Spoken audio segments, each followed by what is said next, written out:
Hello, magandang araw po sa inyong lahat. Ay, magandang umaga. Kayo po kaya yung kwan, ang tawag doon? Mag-voice over. Sige na. So ito po yung alaman ng kape. Ayan. Alaman ng kape. Tapos may mga bulaklak na po siya. Ayan po yung mga bulaklak niya. Oh. Ayan, yan po yung mga bulaklak. Tapos ito po yung mga bunga. Ayan, may bunga. Ito po yung bunga. Tsaka po, medyo marami na rin po siyang bunga. Ayan.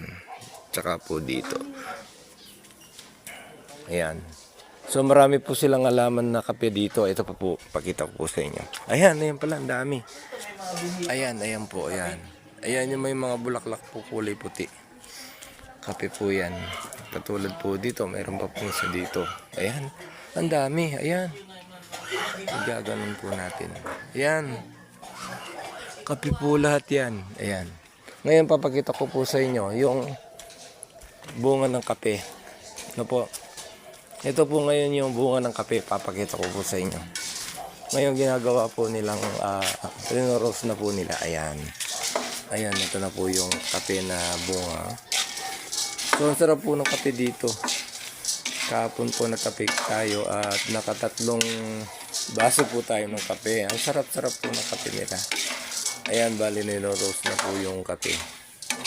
Yan po yung naging bunga ng... Pagkatapos po niyan, ano po yung gagawin nyo? Ginagrind? Ginagrind nyo po.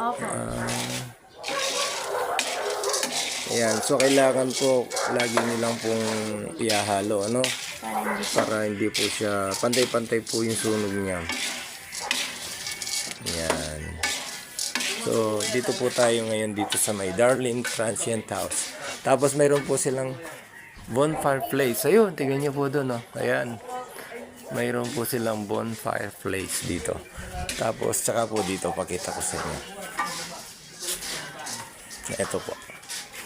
Ayan, kagabi po nag-bonfire po kami dito. Ayan. Maganda po. Ayan. Kung sino po yung dito po sa Baguio ito, sa may Ambyong po. Kaganda po ng accommodation dito. Ayan. Very nature po yung dating niya. Ayan po. Yan yun po yung mga. Ayan. Papakita ko rin po sa inyo yung loob ng Transient House. Okay po, maraming salamat po sa panonood.